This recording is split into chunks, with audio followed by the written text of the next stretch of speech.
تۆرە شۆپاندنە سووری بۆ مافێ مرۆڤان داخوایانیەک بەڵاو کرد و تێدا گوت و قەسەدە یاسای ناودەوڵەتی بن پێدەکێ و سڤیلانۆکە مەرتال بکارتینێ.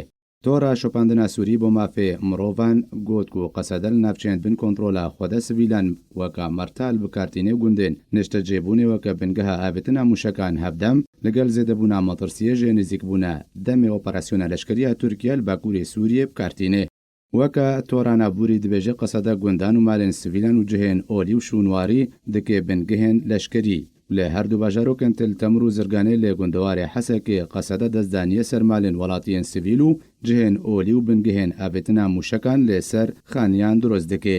ئەوژی تاکو گروپێن چەکدار ئارمانج بکێ تاکو بەهانە بۆ گروپێن چەکدار دروست ببن و گوند و مالێن سڤیلان تۆپ باران بکێ. هەروها تۆرە ناوبوری گوت کوژ بۆی پاراستنا چەکدارێنخوا قەسەدە سڤیلانۆکە مەرتال بکارتینێک و ئەوژی بخۆ بنپێکردنە جتەڤایە یاسایên ناودەوڵەتی ڕە ji ber bikaranîna sivîlanweka Mertal jaliyê qesede ve Tirkiya û grûpên çekdar diriya topbarankirinê ve ziyan gihandine mal û milkên welatiyan.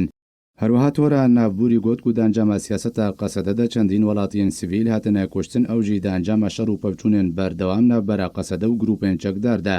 تۆرە شۆپاندنە سووری بۆ مافێن مرۆڤان گوت و قەسەدە بەرپرسیارە دەبەر تەبایە پێشوەچوونن لە دەبەرێ دروست دەبن و داخواز ژە تورکیا و گروپێن چەکدار کرد سڤیلان نەکنە ئارمانج و زیان بە ماڵ و ملکێن وان نەگهینن. هەروەها داخواز ژە جڤکە ناودەوڵەتی و تەبایە ڕێخستنن مرۆڤیین ناودەوڵەتی کرد و هەڵوێستەکە ڕاستەقینە دەربارەی چارەسەرکردنا کریزە سووریە و سزادانە ئەنجامدەرێن تاوانان بدەن.